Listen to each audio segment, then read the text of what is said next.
Hey Trek Gang, what's going on in this week's episode of the Boeville in Newtown? Well, it's right over here. Stand by and we'll get into what's happening this week.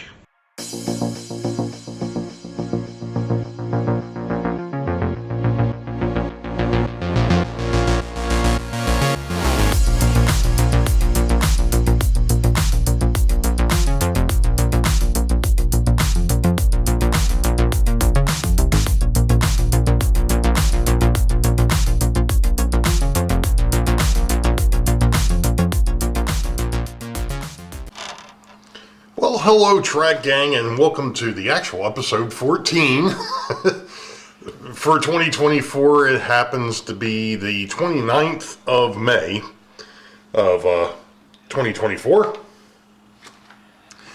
And interestingly enough, I came across an issue a couple of nights ago, and then there's a fella on Budget Model Railroading on Facebook that had picked up some stuff and was wondering what he should do as far as maintenance. So what we're going to do is we're going to discuss a little bit about the issue that I came across the other night, and since I haven't done this in a while, we're going to go and run through how to take apart a locomotive and, get it cleaned up, re-greased, re-oiled, and then ready for the railroad. So first off, let me tell you about what was going on.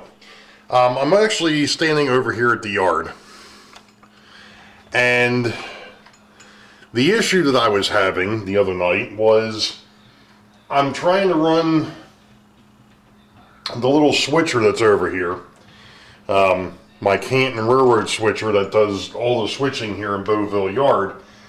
And it was just stuttering, skipping, all sorts of stuff. And then I happened to think, well, you darn dummy, you went ahead and cleaned the track on the mains. You haven't done any of the 4 yards. So, guess what we're going to talk about here real quick. And that is going to be doing maintenance on the track. And what I'm going to do here first, though, is you don't have to watch this. I'm going to clear the yard out of all of the rolling stock so I can get to the tracks themselves. So that's what I'm going to do, so that way I can clean everything up and we'll go from there. But I'll be right back. Like I said, I'm just going to move this stuff out of here. Okay, so I've pretty much cleaned out the yard here. I got most of the stuff out. There are a couple of things still in here, but that's fine. I'm just going to move those by hand and clean the tracks up, and we'll go from there. Now, with the way that my railroad is currently set up, one of the things... Okay, now that I'm back after being rudely interrupted, I've cleaned everything out. What I was getting ready to say, though, is the fact that the railroad here has this box, which is what supplies power. I am completely DC for those that are just now tuning in. So, what do you do to clean your track? Well, for years I used some stuff called crocus cloth. Which is a very, very fine sandpaper. Now, what you did is you went down the rails, you didn't go across the rails, and that did a good job of taking off a lot of oxidation and things of that nature, because for the years, this railroad was brass. It had all brass track. Now it's a little bit of a mix. So, a couple of years ago, actually, I think it was during the pandemic, somebody had mentioned using odorless mineral spirits. Now, disclaimer here real quick. First off, you do not need to keep this bottle open any longer than you have to. It is odorless, yes. It is still flammable, correct. You put a little bit on a rag, you run it across the tracks, you go ahead, you put a little bit more on a rag, you run it across the tracks a little bit more, so on and so forth. I'm going to demonstrate a little bit of that here. After every time you do an application on the rag, you close the top. I am in a fairly well ventilated basement. It is a basement, but it is ventilated down here. I've got a window back here. I've got a window over there. So I've got some airflow down here. But I just happened to sit here and think about the other night I was going to do this, and I happened to think about the fact that somebody brought up, you shouldn't use odorless mineral spirits because of the fact that it's still flammable. Agreed. The thing is even 91% alcohol is not good. And I'm not going to get into this whole thing between using alcohol and using this or using that. I found something that works for my railroad. It may not work for you. That's fine. Use what you want. It's just something that I've come across. I do not put no oxide on here. No. No. That I won't do.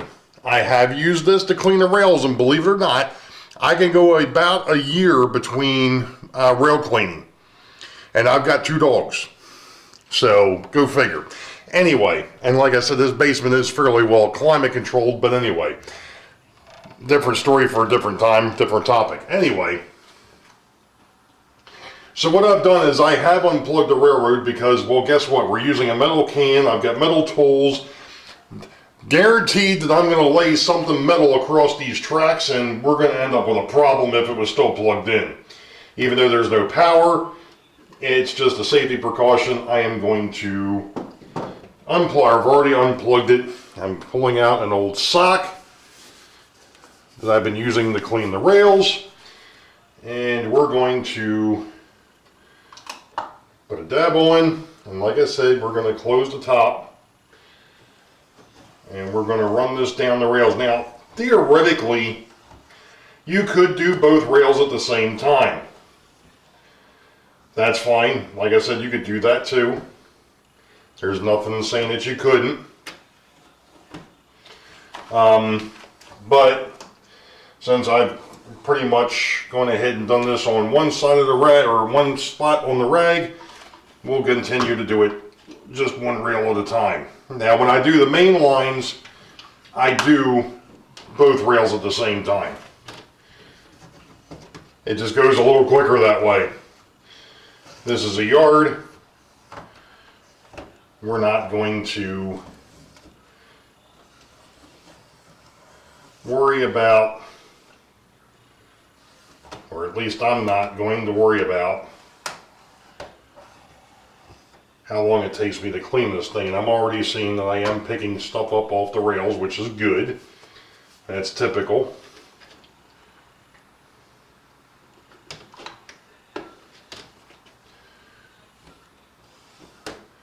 Like I said, it just kind of got me when there was a particular video that was out there, and the guy really was beating up the whole odorless mineral spirit gang, and I'm like, seriously? You have to, yes, you have to be careful with this. I get it. But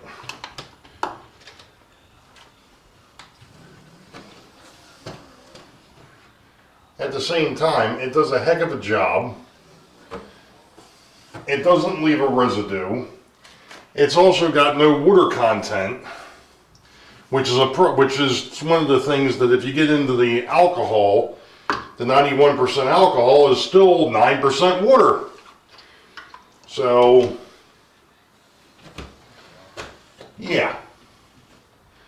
Like I said, I'll do this, and I'll deal with, you know, whatever.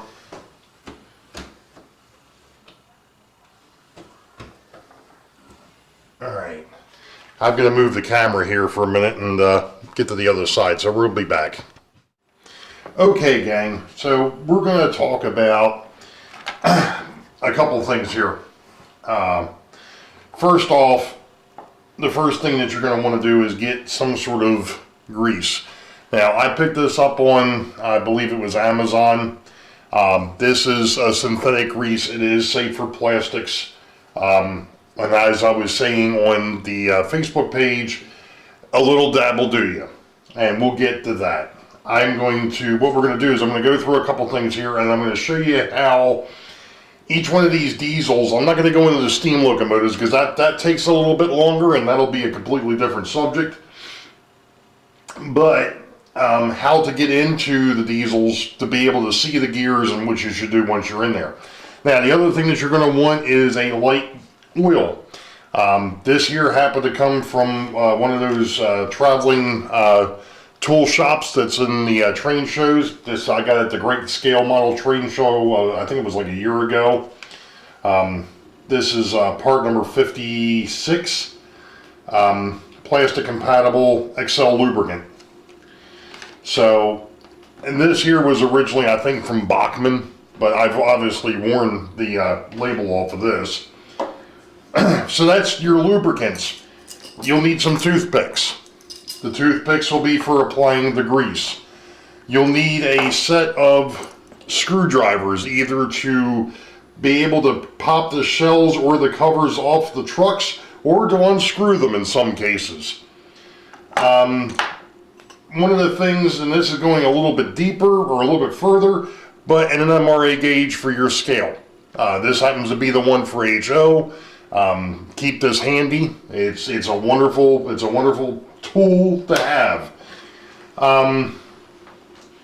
You also may need a set of Q-tips, and of course, as we mentioned when I was over cleaning the track at the yard, the odorless mineral spirits and a lint-free rag.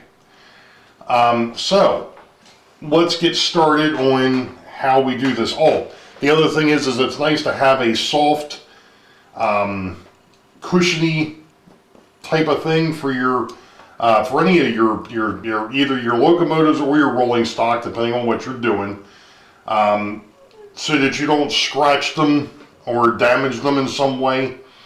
I happen to notice I've got a whole bunch of horn hooks and KDs floating around in here. So, but anyway, yeah. Oh, and I was talking before when I was at the railroad, that piece of wood that had the sandpaper on it, this is crocus cloth. This is what it looks like when it's not worn. And this was originally put up by 3M years ago, Crystal Bay crocus cloth. Like I said, it's a very, very, very fine sandpaper. It's more like a polisher. And you don't have to put any pressure on it, you just kind of slide it and you'll be fine. Anyway.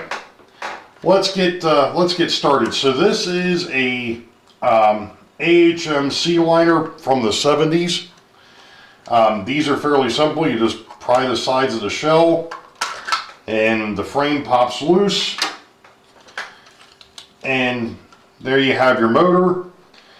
And obviously there's some extra weights in here. I'm not going to, what you would do is you would take your oil, you would put a drop on top of that motor bearing.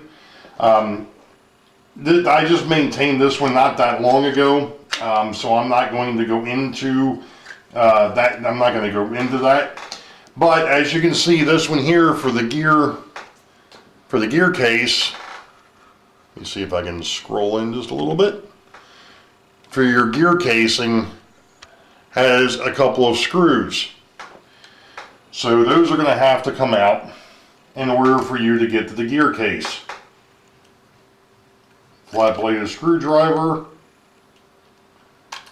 Oh, come on.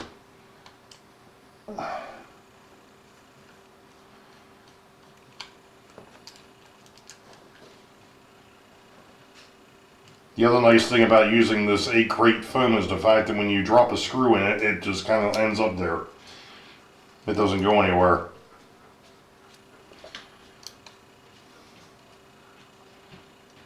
Now, alright, so our gear case cover came off. Our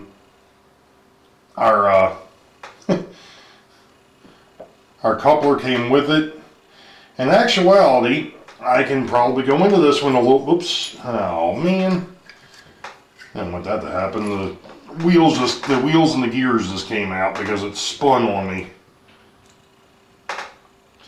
But you would take, in fact, since there isn't a whole lot of grease on these for some reason, I thought I'd just done maintenance on this guy. Apparently I haven't. Alright, so we're going to clean these gears off a little bit.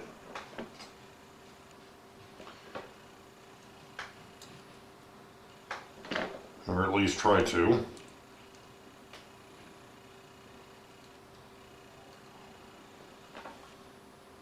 Actually, that one there doesn't look too bad. That one there had some funk on it. And that one don't look too bad. Alright, so what we're going to do is we're going to get them back in there.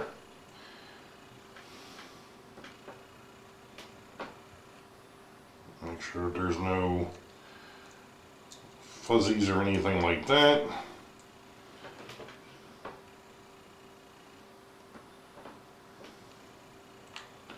Drop the wheel sets back in here once I find them. I don't apparently have to worry about this one too much because it does not look like the rear wheels pick up power at all. So I can, even if I make a mistake back here, it's not going to be the end of the world. I'm going to go ahead and get out my Super Lube. Or as Ron from Classic Model Trains likes to say, Super Lube. We're going to go ahead and get just a touch on the end of the toothpick here. And I'd like to touch it across all the gears. And again, a little goes a long way. I mean, I'm just getting the tip of the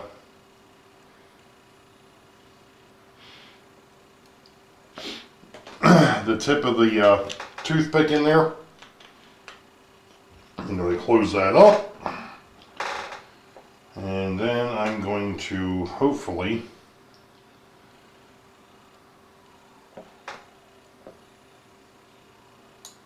get everything back in place here.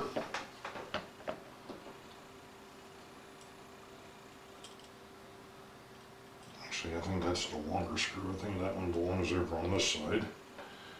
And the shorter screw.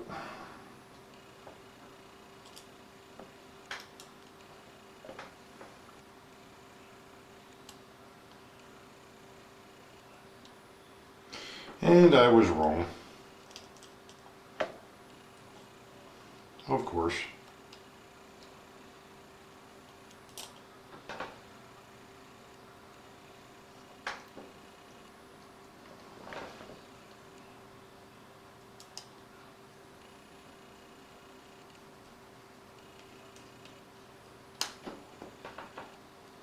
Alright, that's still working.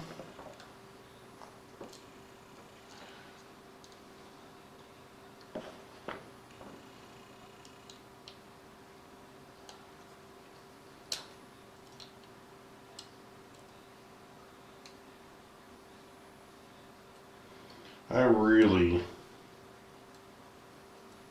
do not like flat bladed screws on this. And I just pulled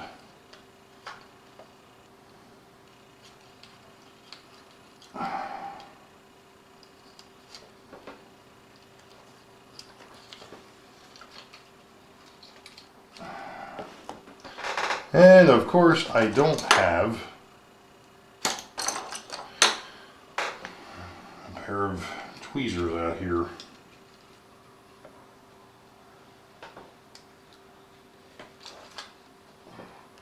Alright, I'm going to have to come back and mess with that. But the other thing is, like I was saying, just a drop of oil on that, the top of the motor tower. And basically you snap the shell back on and you're done. Now this one here, I've got to go back and get my I gotta get a set of tweezers so I can fix the light contact on the front. So I'm not gonna put that back together. So anyway, that is an AHM locomotive.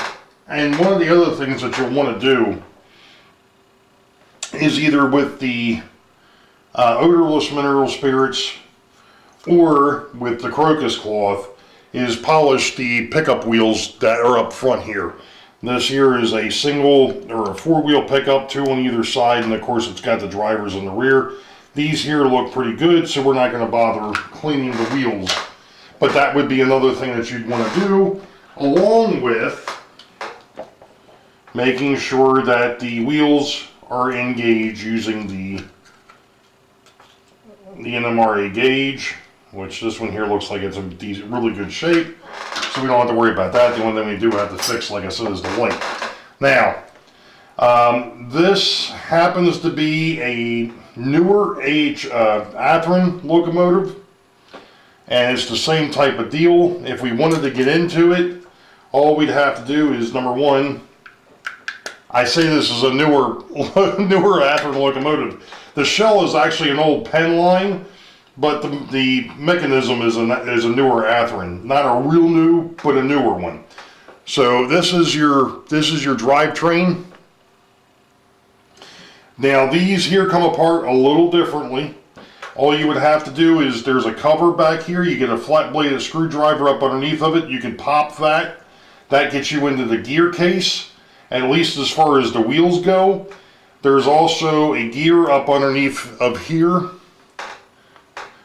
This is the gear tower. There's a gear inside of that. And then of course on the motor itself, you've got a bearing on the back side. I need to scooch this back out. There we go. You get a bearing on the back side. There's a bearing on the front side here. And you've got bearings on either end of this drive shaft that goes into the worm gear that actually feeds into the tower. Now again,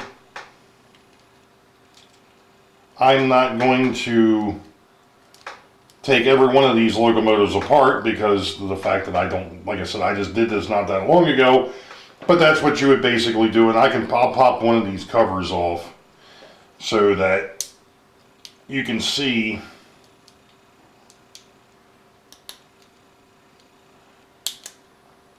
what it is. So there's your gears. There's the wheels, and then there's the gears in between.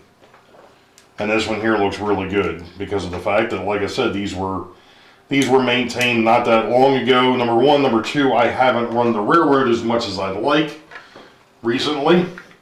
Been a little busy. So we're going to put the cover back on him. And it just snaps back in place. And we're done with him. I'm going to put him over here because we're good with that one. Now, the next locomotive is an older Bachmann. This is pre-Spectrum. These here come apart the same type of way. There's a gear case cover that you're going to want to very carefully get up underneath of and just kind of tease it off of the clip. There's the cover. There's your gear case. And then this is another one of those ones where the pickup wheels are back here and the drive wheels are up front.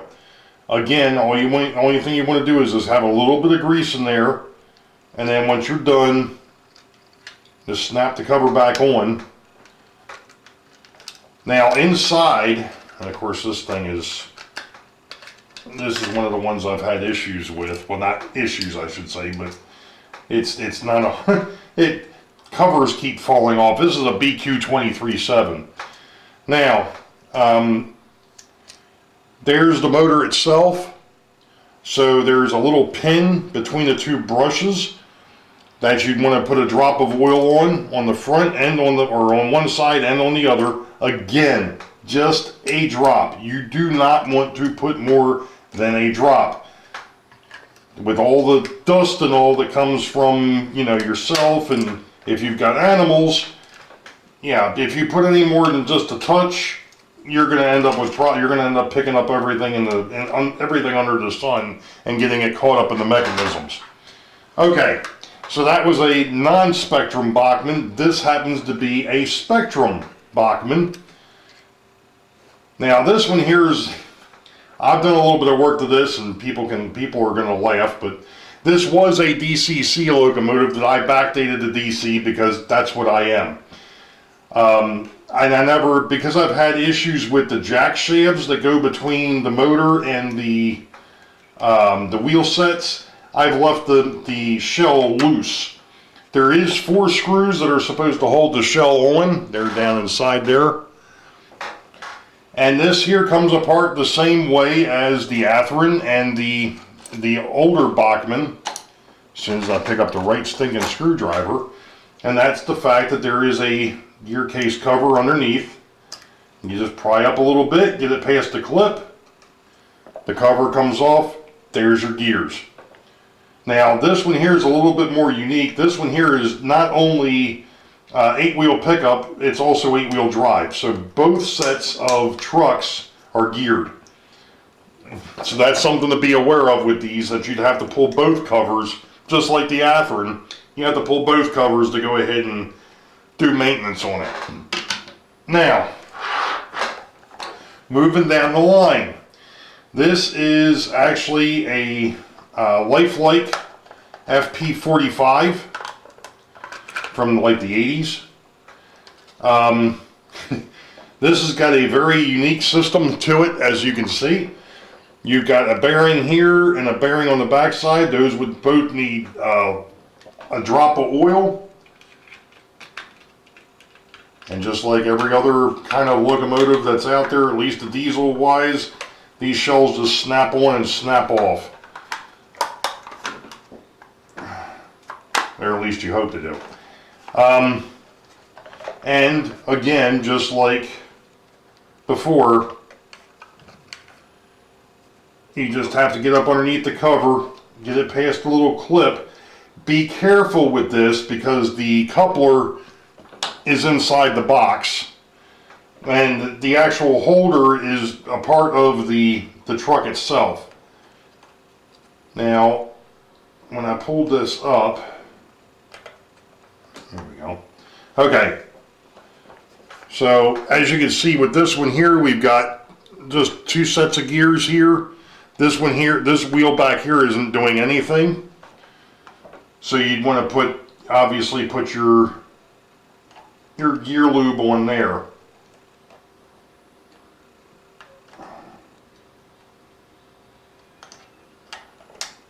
Alright, so that takes care of the Lifelike, at least the non-Proto. Now this is a Proto 2000 BL2 from Lifelike. This one here is the same type of deal. We got to get up underneath, pop the shell. Get up underneath, pop the shell. Oh yeah, that's right, this one won't come apart until you take the cow catchers off either end. I forgot about that. Okay.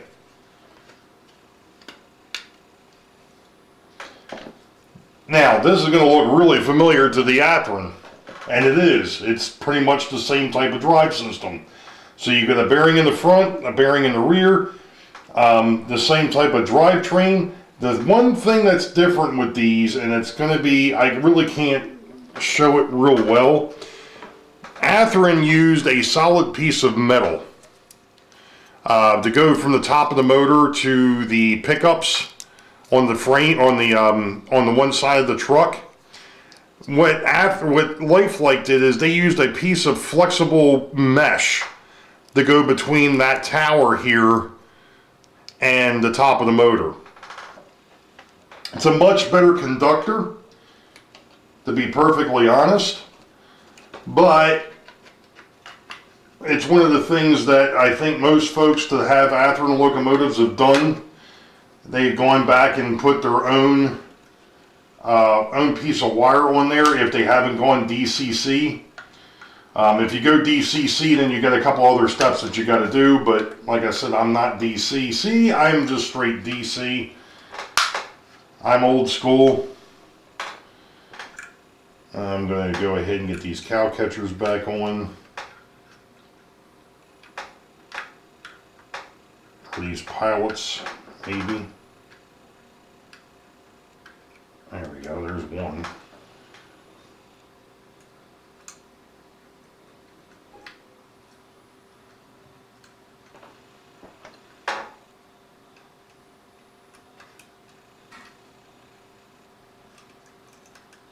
Alright, stop being such a pain in the Watusi.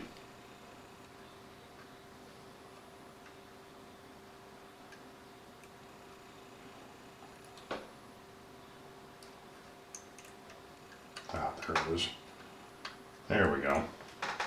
Alright. Now we're going to get into some other things here. This here happens to be a Mantua, which is no longer in business.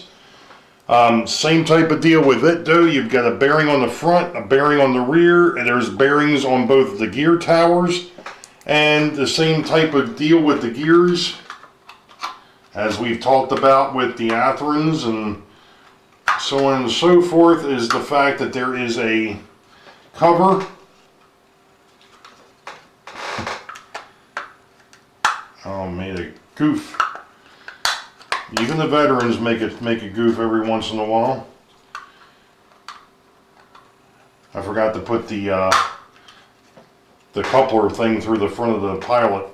Anyway, same type of deal here. You know, you got a clip on the back. You just got to kind of get up underneath and very gently pry it until it pops. If it pops, come on. Why are you being such a pain? There it goes. Oh, I had my finger on it, that's why. So there you go. There's your gears. You would go ahead and do them just like you did before.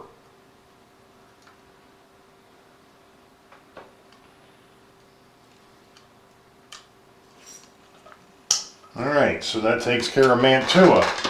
Now, I can't believe I brought this over here. This is an old Tyco. These things are an absolute pain in the butt to clean. Namely because of the fact that the trucks are actually screwed in. The motor is sitting on top of this. You really can't get to the gears unless you've got one of the Mantua versions where it's actually got screws in the truck. Then that makes it a little bit easier, but since this one is actually a pure Tyco, you're better off just going ahead and taking your toothpick and just trying to get a little bit of grease up inside underneath of these little covers here, and to get in there and get that done. As far as oil goes, you do want to go ahead and kind of put a drop of oil on this front truck, but be aware or try to stay away from the actual pickup wheels. So on the opposite side, you know, maybe just a drop. Like I said, these are a pain in the butt to get into. But if you maintain them, they will work quite well. Ron from Classic Model Trains has a unique tip and trick with these, and that is if you have an issue with the motor, getting it out and putting it into jewelry cleaner for a couple minutes will pull all the oxidation and all that off the brass, which you can't even get into because it's all riveted. I'm not going to take this thing apart. I don't know why I brought it over here. I wanted to talk about it, but I'm not going to take it apart. I have done these in the past, so if you are interested, there is a section of my playlists that really go in depth to cleaning and maintaining locomotives. This was just a quick overview to give folks an idea, especially if you're just getting started, what to look for and what to do with the different manufacturers, because each one of them is different, as you can see. Now, oh my goodness, I will say this, and I've said it before, I run a lot of older locomotives. In fact, that Seaboard FTA is probably among the newest locomotives on the railroad. And I think that was manufactured probably in the early to mid 2000s. Most of the stuff that I run on here goes back into the 60s, the 1960s. So there's a lot of vintage or antique rolling stock and locomotives on this railroad of mine. And as you can see behind me, this thing is 34 feet by 8 feet, and yes, it's still DC, and it's run by a tethered throttle system.